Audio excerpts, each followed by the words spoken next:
Hello everyone, welcome back to my YouTube channel. And आज की video में हम लोग कवर करेंगे one shot revision for the chapter globalization in the Indian economy.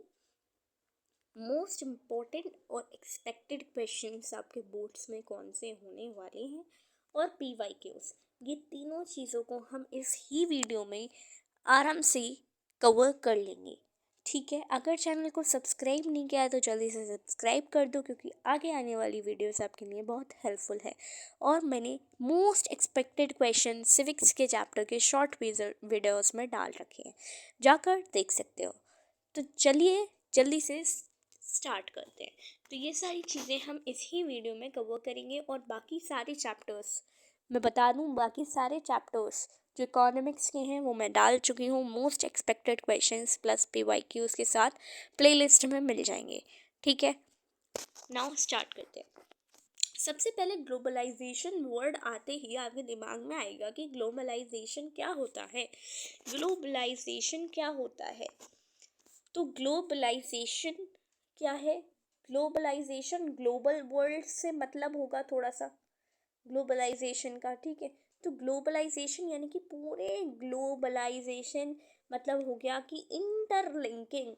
Interlinking, ये country है, ये दूसरी कंट्री है, ये दूसरी कंट्री है, ये दूसरी कंट्री है, तो इन सब का इंटरलिंक होना किसके थ्रू? मल्टीनेशनल कॉरपोरेशंस के थ्रू इनका लिंकिंग होना ही ग्लोबलाइजेशन कहलाता है।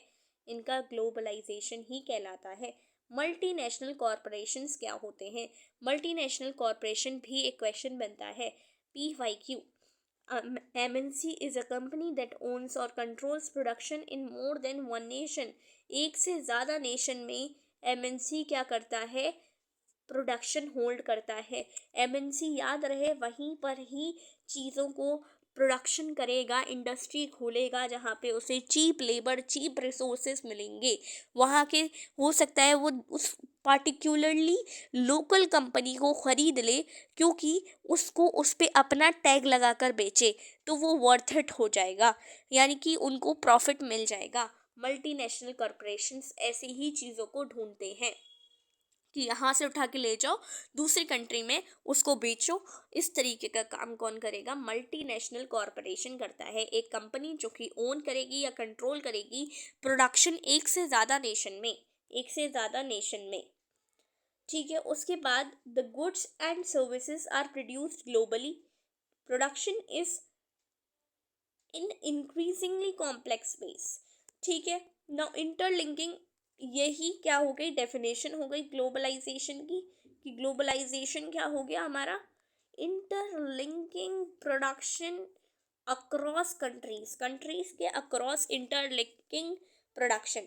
अब यहाँ पर हायर वेजेस हो गए, हायर वेजेस की डिमांड कर रहे हैं। मल्टीनेशनल कॉरपोरेशन क्या कर रही है? भाग रही है।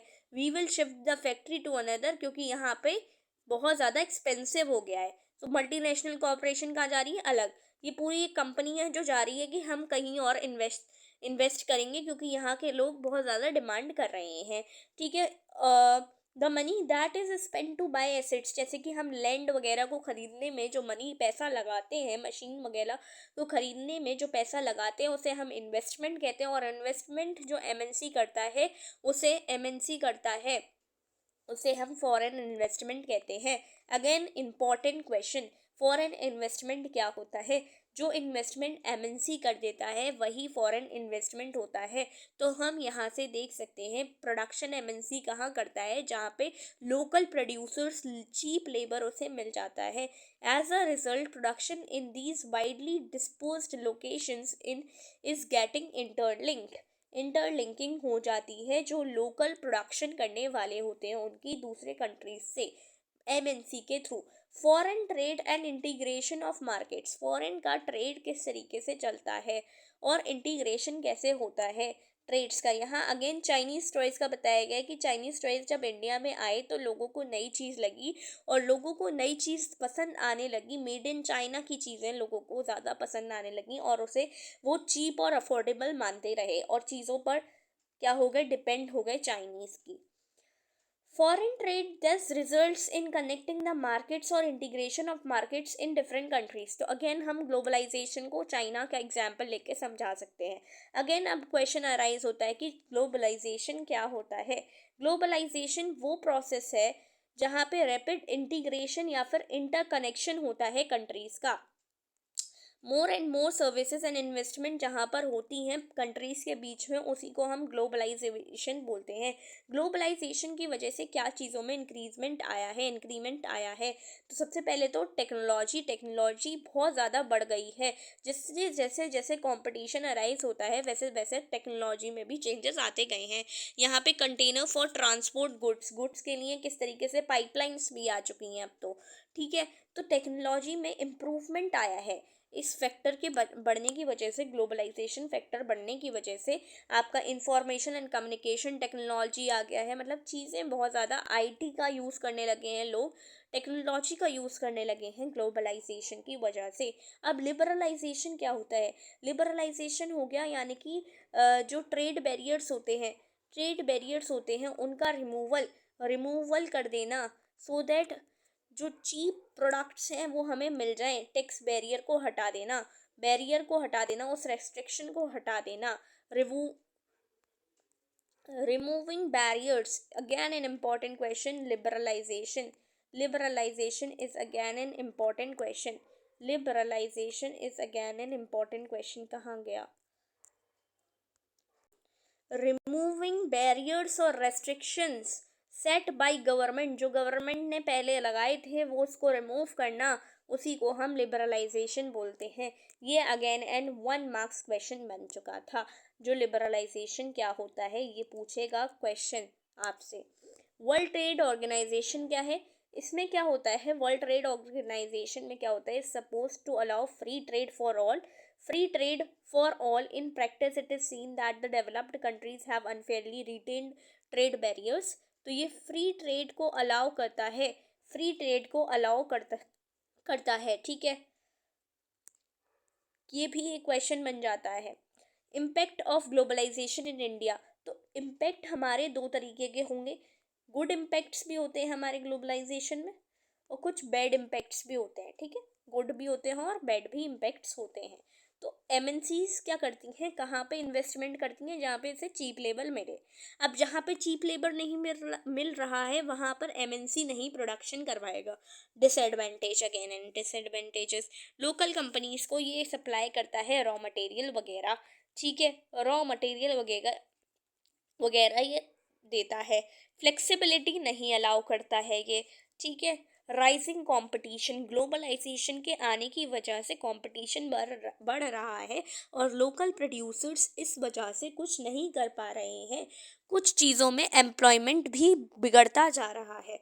तो ग्लोबलाइजेशन एक जहाँ आपका गुड इम्पैक्ट डालता है वहाँ वो एक स्ट्रगल भी डाल देता है. अब ग्लोबलाइजेशन अगर होना चाहिए तो वो फेयर होना चाहिए. वो फेयर इसलिए होना चाहिए क्योंकि लोग परेशान हो जाते हैं. फिर अगर फेयर नहीं होगा, गवर्नमेंट पॉसिबली एक ऐसा रोल प्ले करती है जिसको गवर्नमेंट को क्या करना चाहिए, लोगों के इंटरेस्ट को प्रोटेक्ट करना चाहिए. पॉलिसीज़ ऐसी निकालनी चाहिए कि जिससे हमें पता चल सके कि हमारे लिए क्या चीज़ इम्प्रूव और इम्पॉर्टेंट है ना. It can support small producers to improve their performance till the time they become strong enough to compete. जैसे कि कंपटीशन बढ़ता जा रहा है, अब लोकल प्रोड्यूसर्स क्या हो रहे हैं, डिमोटिवेट हो रहे हैं क्योंकि उनका सामान अब कोई यूज़ नहीं कर रहा है. तो गवर्नमेंट को क्या करना चाहिए, ऐसे लोगों को सपोर्ट करना चाहिए सो दैट वो लोग क्या कर सकें, अपना पैसा कमा सकें. और इन केस वो अच्छा खासा कमा लेते हैं तो फिर वो तो सेटल हो गए, अब वो लोग दूसरों की मदद करें. तो इस तरीके से ग्लोबलाइजेशन जैसा वर्ल्ड जो है चलना चाहिए, वर्ल्ड इस हिसाब से चलना चाहिए. तो यही था हमारा पूरा चैप्टर कि ग्लोबलाइजेशन क्या होता है. मोस्ट एक्सपेक्टेड क्वेश्चंस हमने देख लिए हैं, हमने 1 शॉट रिविजन कर लिया है और हमने PYQs भी इसमें देख लिए हैं. तो ये चैप्टर में हमने वन शॉट रिवाइज कर लिया है। मोस्ट एक्सपेक्टेड क्वेश्चन ग्लोबलाइजेशन का इम्पैक्ट, तो 4 नंबर का पक्का क्वेश्चन है कि ग्लोबलाइजेशन का इम्पैक्ट क्या है, क्या मानते हो ग्लोबलाइजेशन को, क्या समझते हो ग्लोबलाइजेशन को। डब्ल्यू जो है हमारा वर्ल्ड ट्रेड ऑर्गेनाइजेशन है, ये क्या प्रोवाइड करता है, free trade for all allow करता है। हमने PYQs भी देख ली हैं। इस चैप्टर के इम्पैक्ट वाला क्वेश्चन बहुत बार रिपीट हुआ है। अगर चैनल को सब्सक्राइब नहीं किया है तो जल्दी से सब्सक्राइब कर लो। Till then take care, bye bye.